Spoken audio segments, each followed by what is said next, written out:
என்னோட ரொம்ப நாள் சின்ன வயசு ஆசையை நிறைவேற்றிட்டேன். எது இந்த கேம் விளாடுறதா அப்படின்னு சொல்லி கேட்டிங்கன்னா கிடையாது. இந்த ஜாய்ஸ்டிக்கில் கேம் விளாடுறது. இதுக்கும் கீபோர்டுக்கும் என்ன ஒரு பெரிய வித்தியாசம் இருக்குது? இதுலேயும் பட்டன் தான் அழுத்த போகிறோம், கீபோர்ட்லேயும் வந்து பட்டன் தான் அழுத்த போகிறோம் அப்படின்னு சொல்லி சொன்னீங்கன்னா ரெண்டுத்துக்கும் வித்தியாசம் இருக்குது.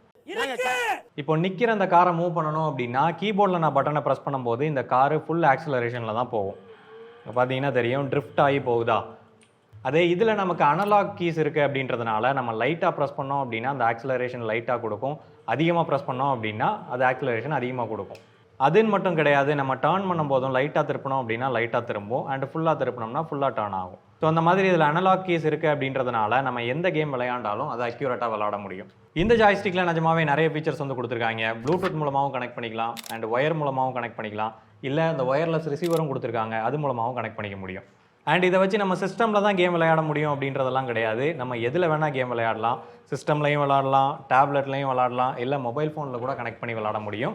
பட் மொபைலில் ஆப் த்ரூவாக விளாண்டா லிமிடெட் கேம்ஸ் தான் இருக்குது. அதே நம்ம தேர்ட் பார்ட்டி ஆப் மூலமாக கனெக்ட் பண்ணோம் அப்படின்னா நான் எல்லா கேம்ஸையும் நம்மளால் விளையாடிக்க முடியும். ஸோ நீங்களும் சின்ன வயசு ஆசையை நிறைவேற்றணும் அப்படின்னு சொல்லி நினச்சிங்கன்னா லிங்க் இங்கனக்குள்ளே எங்கேயாவது கிடக்கும், இல்லை சேனல் நேம் கீழே கிடக்கும், செக் பண்ணி பாருங்கள். இன்னும் பச்சை பிள்ளையா இருக்கேடா.